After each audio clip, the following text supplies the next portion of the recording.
the final division preview of this season, and honestly the only one that matters, the Central Division. We'll get to the Avs in a little bit, but you know, there are 8 teams in this division, and certainly 2 of them that no one is expecting to be very good.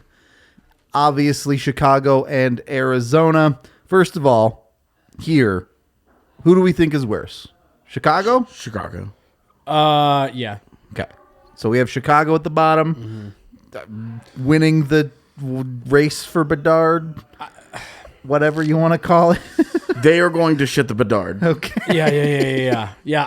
I think they are, like, Arizona seems to me like they're in the, hey, we did the part last year where we cleared everything out. Now we're still bad, but we're at least trying to not be as bad. Chicago is like, they're where Arizona was last year. Well, Arizona has a couple of guys where legitimately they think they're going to try and build around them. Right. Like, maybe not like franchise pieces that you literally build around. But these aren't guys who are wanting to move. Like, between Schmaltz, Keller, and Krause, there are 3 forwards there that they would like to keep for a couple of years and be part and still be around when that next wave hits. And the big thing is that a couple of those guys are under long-term deals. They're not moving. Yeah. You look at some of Chicago's best players, there's a decent chance Jonathan Taves and Patrick Kane are not Blackhawks at the end of the year. Yeah, I can't imagine that they are either way at the beginning of next year. No, totally. Therefore, I'm with you. I think both those guys are gone by deadline. Yeah, and really it's like Seth Jones. Well, and what other piece does Chicago have that they would actually try to be built around? It should have been Alex DeBrincat. Like, that was the one player that when you looked at that and roster, Kirby Dach. Right? Yeah. For me, DeBrincat was the one guy where it's like, okay, well, that's the dude you build around, and then you've got Kirby Dach, the center. You had Seth Jones on D. You're like, okay, I can see where you're gonna start to do this, and it was like Kirby Dach gone, Alex DeBrincat gone. Yeah, totally cleaned house, dude. Yeah, totally cleaned house. Got rid of it. We do have some quick videos from both our PHNX and CHGO fam. So here's quick 60 seconds on those 2 teams' expectations this year. It's year 2 of the rebuild for the Arizona Coyotes, and it's all about finishing last to get first in the NHL lottery and get Connor Bedard. However, a couple players to watch this year: Clayton Keller and Nick Schmaltz. Can they have great seasons like last season? And Barrett Hayton, can he finally have the breakout year we've all been waiting for? Another guy you need to look at is Jacob Chychrun, Coyotes' 24-year-old defenseman. Can he have a repeat of his 2 years ago, 18 goals? Or will he be traded? Another thing to look at is the goaltending. Can Vejmelka get consistent, and can they find a permanent backup? Something I'll be watching this season is something I've been watching for the past 13 years. What will league reaction be to Mullet Arena when NHL teams come through that? But more importantly, we should have a vote soon on the proposed arena in Tempe, the final resting place of the Arizona Coyotes. HK until the draft day, right? That's our slogan, HK until draft day. In a season of low expectations for the Chicago Blackhawks, here's what we're keeping our eyes on this season. First and foremost, the futures with Jonathan Taves and Patrick Kane. Both guys out of contract this year. Do they want to stick around to be part of a rebuild? Do they want to go to try to win somewhere else? We don't know. We're going to find out. Also, the key to this season is obviously we're trying to get Connor Bedard, but we also have to develop some young players along the way. So we're going to be watching out for how these young players are and the strides they take while trying to lose as many games as possible. I was told I couldn't fart into the microphone for this segment, so I would say that Luke Richardson, what is he as a head coach of a bad team? That's one thing that will be needed to be seen by the end of this season for the Blackhawks. So those are your 2 bottom feeders of the Central Division. There's really not a ton else to say about them. Expect them to be if very you really bad. want an in-depth breakdown, PHNX and CHGO did a whole pod, an episode together of who's worse. We can bring up our actual division predictions here, as we see most of us pretty unconfident in the Winnipeg Jets. All of us, really. Jesse, maybe you're squeezing them in as the 5th guy, the second wild card spot, but maybe that's generous, even in the 5th spot, probably. Not a lot of faith. Obviously, there's been a ton of talk about the turmoil in the locker room out there this offseason, and yeah, it's just for me, I was a big believer in what they were doing last year. And this is probably an overcorrection because I do think that Rick Bowness is going to help clean up just some of the general issues that they had, some of their on-ice stuff last year. I think he'll have a good impact there.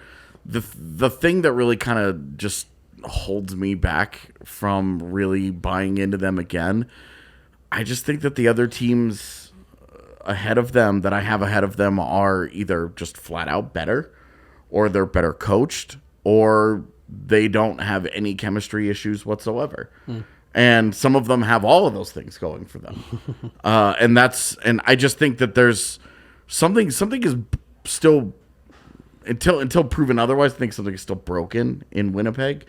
And I don't think that Rick Bowness, a guy who has like a 391 career points percentage as a head coach, Gonna do it for him. I went and looked. He's one of the worst 10 head coaches of all time to coach more than 200 games in the NHL. From a pure winning percentage standpoint. Yeah, from just a pure results percentage. Yeah. Now, the opposite end of that, his best seasons as a head coach just happened in Dallas. Yeah. So, how do you feel about this? For me, he doesn't have the personnel that he did in Dallas. He doesn't have the defense to lean on that he did in Dallas. And that remains their biggest weakness. Even with some, like, you look at their defense on paper, Josh Morrissey and Neil Pionk, Brendan Dillon, Dylan DeMello, some young guys in Ville Heinola, Dylan terrible, Sandberg. but there's no high end. It shouldn't be nearly as bad, but for whatever reason, it hasn't worked. Their forward core, when you read through the top names, Dubois and Scheifele and Connor and Ehlers and Wheeler, and you're like, it's pretty good. Mm-hmm. Maybe Cole Perfetti slides in there somewhere this year. But once you get beyond those guys, you're talking about guys that probably aren't in the NHL. Fast, yeah. See, and that's why I've got them where I have them ahead of Minnesota, I think Chicago and Arizona, just because they are, to me, and I'm, when someone gets to our Pacific Division previews, like we'll talk about Vegas. Winnipeg to me is a team that has a little bit of like the Vegas bounce back potential, where it's like, yeah, there's pieces here that are good. Yeah, and especially in Winnipeg's case, they have a great goaltender. Yeah. Do you get enough of the new coach bump where, hey, it's just enough of a culture change that, to your point, this doesn't solve the problems, but we can put together something better than what we did last year? Like, they had very high expectations last year, and a lot of things went wrong. I'm just looking at them saying, is there enough there for them to scrape it together and say, we get some great goaltending, we can outdo these other teams that, in my opinion, are more seriously flawed or have bigger question marks? When you've got the elite goaltending and you've got some players at the top that can kind of push you, you'll give yourself a fighting chance, in my opinion. And so I'm with you guys. I don't necessarily think this is a playoff team, but I could see them having a little bit of a better season than what we're expecting. I would say that with Hellebuck last year, he has a 910 save percentage, but if you get into some of the deeper goalie stats, he was still a pretty good goalie. Sure, yeah. And I think it still went sideways. That's the concern, is Right. that if he's not truly elite, if he is not a top 3 goaltender in the NHL, the Jets just aren't good enough. Yeah. And you move into the next couple of teams that you're comparing with here. In Minnesota, you have an aging Marc-Andre Fleury Right. with question marks what he can do. And then in Dallas, you have a Jake Ottinger that is really still not proven yet. Yeah. Oh, but let's be real about Jake Ottinger. Bright future, high-end prospect, lots of potential, blah, blah, blah, blah, blah. His career is, at the moment, defined by a 7-game series in the postseason in which he went God mode and lost. And lost. And I have Dallas in 5th on mine, so we'll just go there next. I know AJ has them in 3rd, and I think, Evan and Jesse have them in 4th. So they have them making the playoffs. I kind of don't. Look, there's some great talent there. You have Jason Robertson. You have Rupe Hintz. Do you have Jason Robertson? Well, if they don't get They that will. done, there are real problems in Dallas. Keep in mind, this was about the time of the year Mikko Rantanen hadn't signed either. For sure, but there's some more for real question marks. Well, they have a cap problem Right. at the moment, but it's also not difficult to solve it. So they have some moves that are available to them that would solve their issues pretty quickly. That's an organization that has had some disservice done to them by some of the contracts that got done this summer. Well, not just the ones that got done this summer. They have Jamie Benn and Tyler Sagan's contracts just as a boat anchor on this hockey team. And that's my big concern is where do they find that extra value? Because the young kids are great. But if you continue to see the decline of guys like Jamie Benn, who the skating's just decline at this point. It's a cliff. Yeah, right. Well, and your fear is that Joe Pavelski declines at all. Right. He actually declines. Because if he shows any of his age, you have a real problem. But I've got them really high. I've got them making the postseason. I had them third in the division. The guy who likes defense. The number one thing that I'm buying in here is that Pete DeBoer is a really solid head coach. Yeah. And has consistently produced good results. Just don't wherever ask him he's to been. win a cup, and he'll do really well for you. The big thing here is that there's a pretty set goalie situation for them. True. So he doesn't really have an opportunity, because one of the biggest things that he has consistently struggled with is how he handles his goalies. When you have a situation like this, it's pretty easy. You walk in and you go, okay, well, Otter's our guy, and Wedgwood, Kudobin, whatever. Play your backup, whoever. Kudobin is probably the guy that has to go to fit Robertson, so I'm not totally expecting that to continue. But regardless, Otter is your guy, and you turn to that guy, and you have a veteran backup, and you just don't mess with it that much. So the one thing that he loves to tinker with that screws himself up isn't really a thing that's there for him. Like, for me, it's obviously laid out. This is the direction that we're headed. And I don't think that he would have gotten hired if he was going to be like, oh, I'm going to mess with this. Right. So I'm buying in on Peter DeBoer year one. Yeah. As Stars head coach. It is still a good defense. I do think he's going to unleash a different level of Miro Heiskanen. I do think that the other guys that are around him, it's a solid group. I like Ottinger taking a step forward. I like Jason Robertson taking a mini step forward and going from very good to potentially elite. I do like some of their lineup construction. I will continue to think that Rick Bowness was the worst thing that happened to Tyler Sagan personally. I guess like not personal, but like, as a person. Yeah, as a player. productive hockey player, and so I think DeBoer is going to be a godsend for Sagan. I think it's done for Ben, where you're just like everybody's kind of stuck there. You're just hoping to get the best out of it, but I do think that Sagan has good hockey left in him, and I think that DeBoer is my number one reason why I'm buying in on them. Also, I think that Mason Marchment's going to be a good player. Who I think I'm not sold on Mason Marchment. Who I think is going to help them. Is he going to score at the level that he did in Florida last year? I don't think so. But in terms of style, in terms of fit, in terms of just being a productive middle six player, where their lineup last year was so weak, I'm in on that being helpful. And that's my problem. It's what you just said right there. Just, like a lot of these names outside of Heiskanen, I'm like, yeah, sure, they're fine. I'm with you on Pete DeBoer, and it's honestly, it was like kind of my reasoning for why I think the Jets, like, can you get that new coach bump where it's like, hey, this is just enough of a shakeup in the room. It's just enough of a new voice. Yeah. But with the Stars, I'm with you. I think Pete DeBoer is a good coach. I don't know. This to me is just a team where, and this is a lot of the Central Division, some of the Central Division right now, where Dallas is a team where it's like, what are you? Yeah. They're Who are very you? much What- in moving transition. what are you forward next? and their future and all Right. that is so murky. But Yep. for this year, but that's I like why them. That's why I get concerned with teams like that, because I think Winnipeg's a great example of how that can derail a team. Like I think Winnipeg got caught in that last year of a who are you? What is this? What are we? And anymore? if it goes south, it goes south implodes, quick, basically. right? Yeah. And again, just with that leadership core aging out, I think Joe Pavelski will be a linchpin there, to the point that we were making earlier. If that dude's age starts to go, well, hold on, See this ya. is Yeah. this is a different conversation. Then I do think the Jason Roberts thing is interesting. I don't know if he actually misses any games, but from everything that's been out there, these are still two sides that are relatively far apart. Is it Mikko Rantanen or is it more Mitch Marner? Right. is it more William Nylander? Nylander's Yeah. the one that went to like December. Yeah, Yeah. he went right up to the deadline. Yeah. Then when he got back, he wasn't very good. I want us to jump over to Minnesota, because that's Yeah. a team that I've got a little bit lower, I think, than the others. And here's kind of the theme for me when I was going through and doing this. There's a lot of question marks in this division. There are just so many. You're not really sure what that team's going to look like.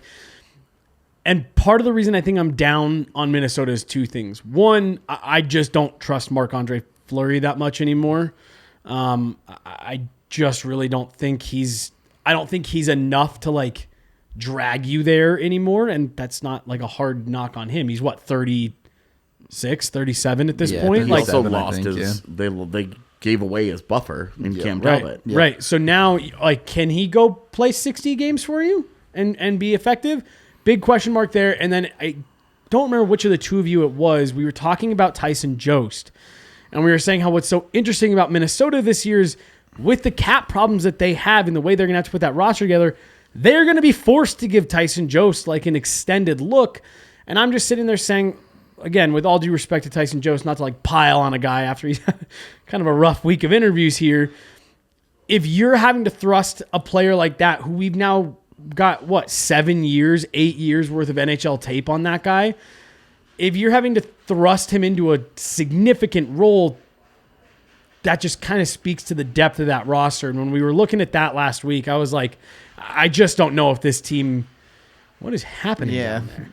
There's an adventure going on outside, but in any case. Is that outside? Well, it's out. Oh, okay. I was like, is that coming from outside? It's, I don't know how I feel about a team. Much like part of The Office, Minnesota very much still being built. Right. I was Bill Guerin hammering away at the roster, and losing Kevin Fiala, I think, really hurt them. Yep. Agreed. The one thing here that has me kind of filled with some hope about their roster, defensively, I think that they are still really solid. Dean Evison, I think, is a really good head coach. Mm-hmm. But I'm also believing that where they're going to lose this world-class production out of guys like career years, guys like Frederick Gaudreau and Alex Marcus Goligoski, Foligno Ryan Hartman. Alex Goligoski had a career year last year. Do you understand how insane that is? How long he's been in the league? Well, and the thing is, I mean, Frederick Gaudreau was like, he seriously had a 40-point year coming off a career where he'd only ever scored like 11 points or something this season. Right. And where I think they're going to be better, they have a full season of Matt Boldy, who I think is really good. I agree. I think that they're just going to roll with Marco Rossi, and they should. And that gives them Marco Rossi and Joel Eriksson-Ek, and if Ryan Hartman has to continue to play as center next to Kirill Kaprizov is the elite player, is a truly elite player. Mm-hmm. And it's a truly elite player that should have gotten more Hart consideration for his work last year because Ryan Hartman had 30 goals. Right. 30 of them. It's impressive that we aren't completely burying Minnesota, given that they have $13 million in dead cap. Even if you have them on the outside of the playoffs, they're still sitting on like $5.5 million in cap space today. Right. It's pretty leaving themselves impressive. open for the mid-season Patrick Kane trade, Right. which I think will take them to a different level. We do have to get into kind of the meat of this division now, though. I was going to say, to me, those three teams, Dallas, Winnipeg, Minnesota, are the three to me that the way that we talk about the Pacific Division, arrange them in any order at the end of the season, and I wouldn't be surprised. And you'd be like, okay, that's the middle section. If Minnesota only beats out Chicago and Arizona, I'm not surprised. If they're third place in the division, solidly in a playoff spot, I'm not surprised. My biggest concern with Minnesota is also its goaltending. Well, it's Fleury and it's Gustafsson. And it's that on top with I'm a big Matt Boldy fan, but as we saw with last year with Alex Newhook, really good young players. It's still a hard adjustment to your first full NHL season, and I just think there's a lot of things that are falling. Like 60-ish games last year. Who, Boldy? Yeah, somewhere in there. So he was. What I'm saying is, that adjustment should be a little easier. A little bit easier. Because he was mostly in the NHL last year. And I guess my point is it's hard to count on them as like they are going to be able to be exactly what you think they will. My question mark there is Rossi. So, like, I think Boldy will be good, but Rossi, I have no idea. So moving on to, well, at least for Jesse and I, the rest of the division. AJ, you have St. Louis kind of on the outside here. Yeah, so this is really me lacking faith that their defense and goaltending can get them there. Because man. The regular season, you can really outscore a lot of your problems across 82 games. you can get away with a lot of 4-3 nights, things like that. You can get away with a lot of, our power play carried us through a game against a bad team or whatever. But Jordan Binnington has been worse in each regular season since the Cup win. He's gotten worse in each regular season. And people just seem to be okay with that because he had a really good first-round series against Minnesota and then 2 good games against the Avs. He had a really good first round 3 games against Minnesota. Yeah, and their buffer went from Ville Husso, who got maybe the starting job in Detroit, to Thomas Greiss, who was the bad backup in Detroit. Yeah, right. And their defense has not gotten significantly better. The one guy that I thought might be able to slide in and give them some help, especially with puck moving, and Scott Perunovich can't stay healthy yet again. So in the preseason gets hurt. So the David Perron loss. The Perron loss hurts, I agree with, but I think the point you already made. You know what? In the regular season, you can win 4-3. And I guess I just have more faith in guys like Falk and Krug than you do in their ability to produce. My thing is where AJ was going with that was so much of their talk last year, even in that second round series. Why did people say they had a chance? Why did they play the Avs maybe the best of any team? It was the depth. It was the scoring depth. They had the played them the best of any team and should have lost in 5. Right. But they had the depth. They had the scoring depth. They could keep up with that.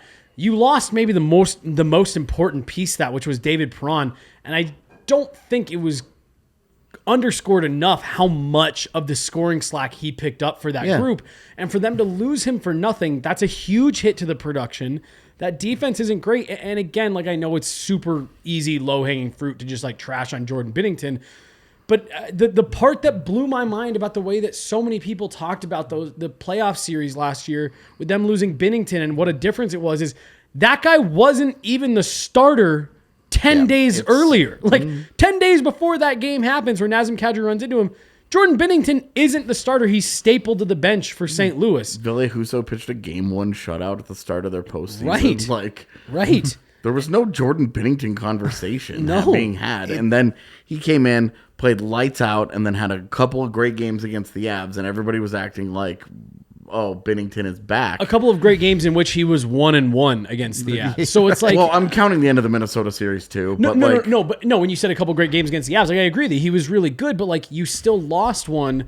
He's just outside of that one run. Jordan Binnington hasn't shown that he is the carry you anywhere kind of guy. He has gotten worse in every regular season.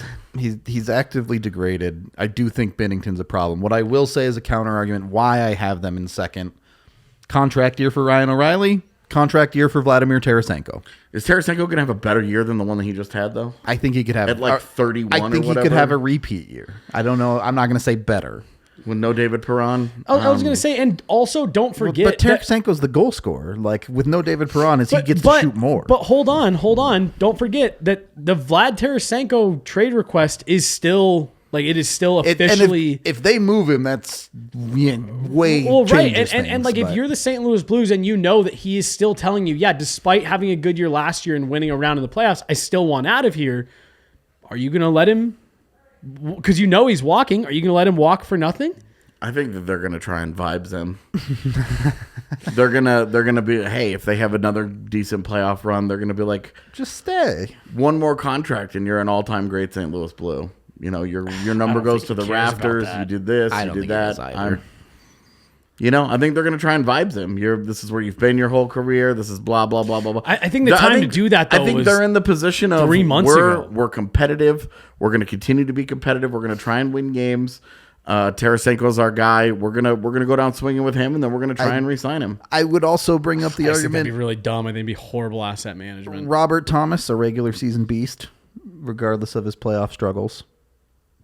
I just think the Blues are a very good regular season team. I don't think Ivan Barbashev's having 60 points again. Look, things are going to change, but I think that we'll get into a little bit more. I don't know that anyone in the Central Division got better. Yeah.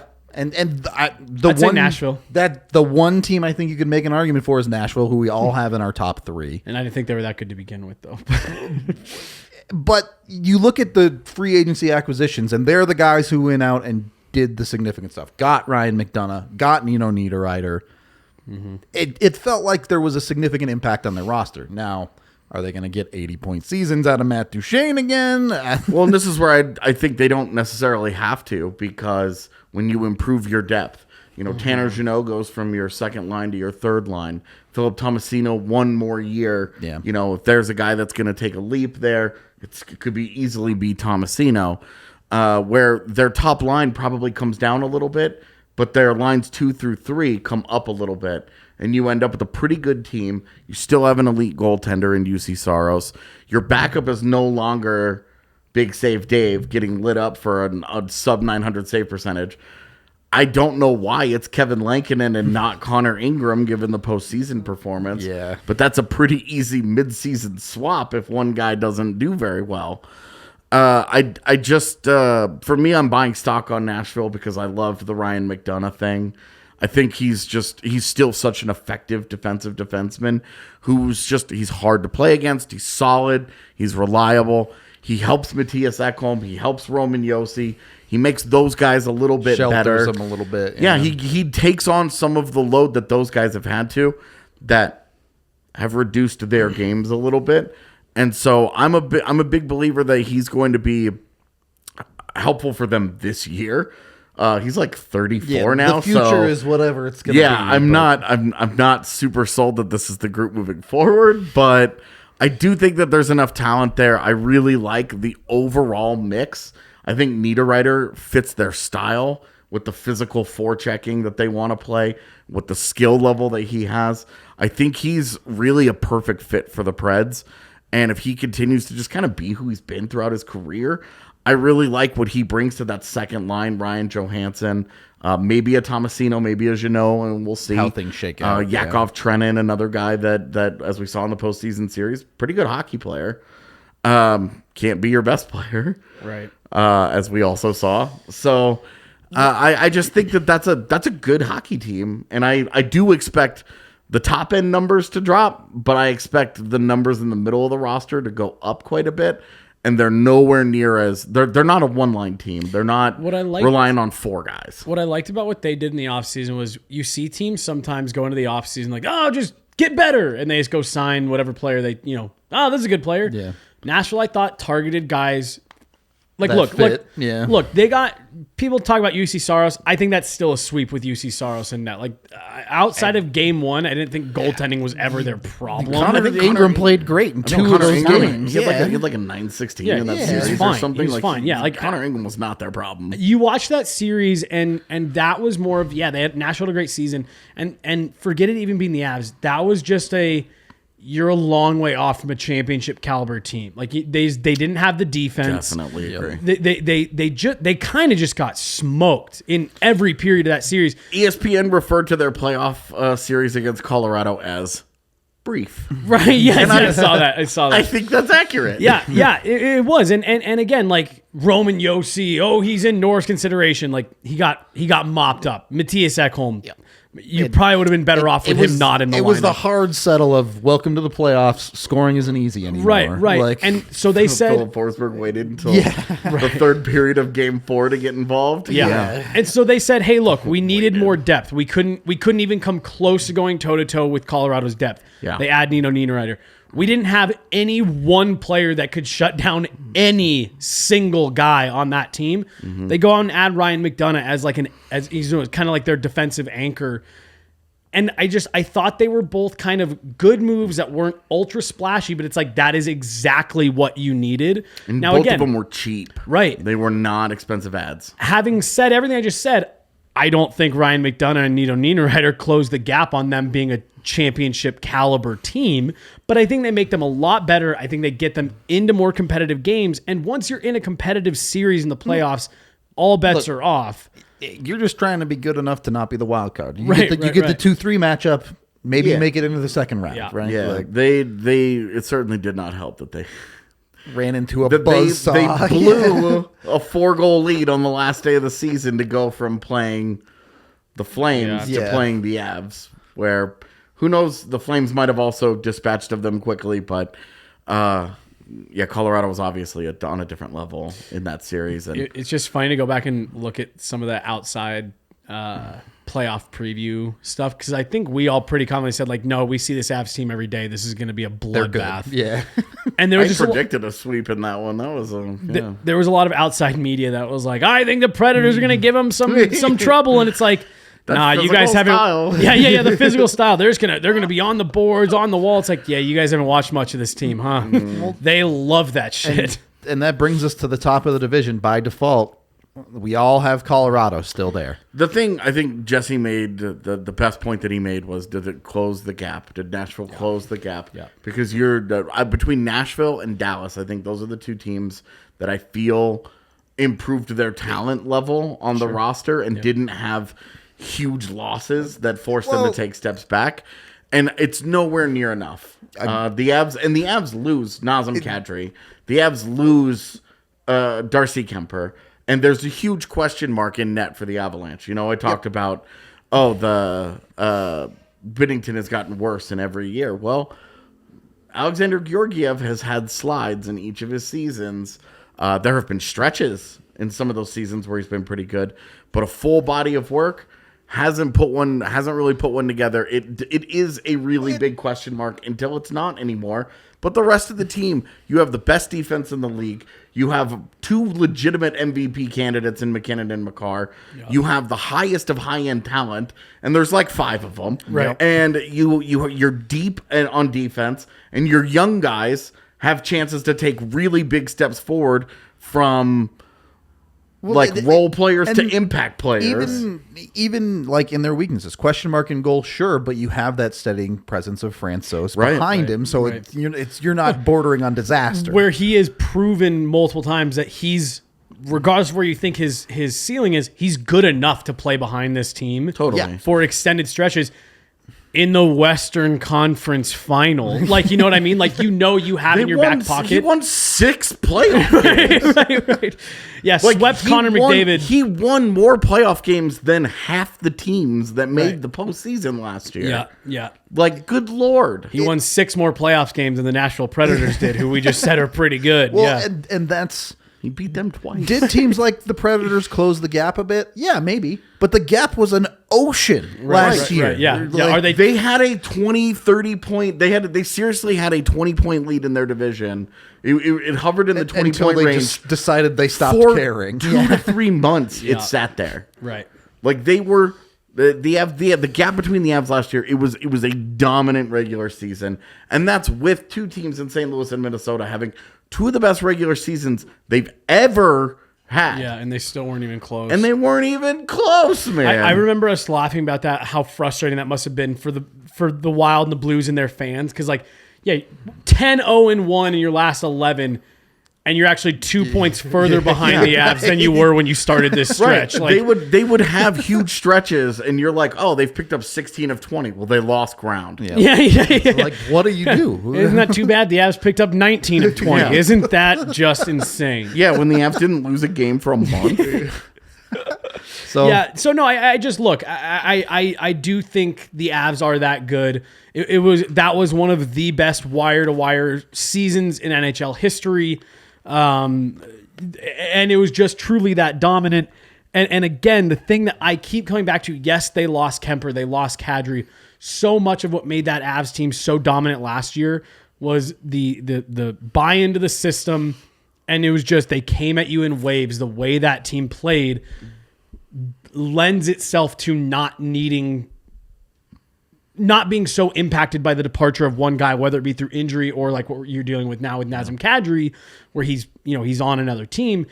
We have seen just countless times. Landeskog's out, team doesn't miss a beat. McKinnon's out, doesn't miss a beat. Makar's out, doesn't miss a beat. Kadri in the Stanley Cup final. Darcy Kemper in the Western Conference final. They just don't miss a beat, and that is why you sit there and it's like, you lost players, but did any of these teams really get marginally closer?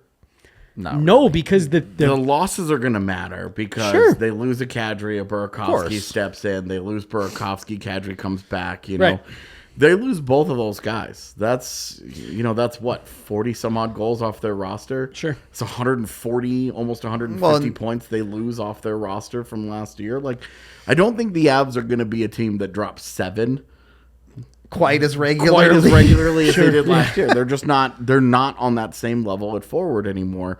But they still have a ridiculous defense. They have an elite defense who's exceptional defensively, but is also probably going to lead the league in defensive scoring yet again. Pushes the play. Because Bowen Byram is a full-time guy, and what we saw to Josh Manson last year suggests that Josh Manson has a hell of a lot more offense in him than we saw for most of his Anaheim career. And isn't it great that you have that in your shutdown guy, and it's no longer like the Patrick Nemeth, it's the black hole. And and going from Jack Johnson to Josh Manson, right. just ridiculous, that one move for the regular season, just that one upgrade should be significant for them. Yeah. Yep. All you need is a little bit of injury luck on your back end because the depth isn't there. There is no Jack Johnson waiting to bail them out when a guy gets hurt. There's no Ryan Murray as your 8th guy.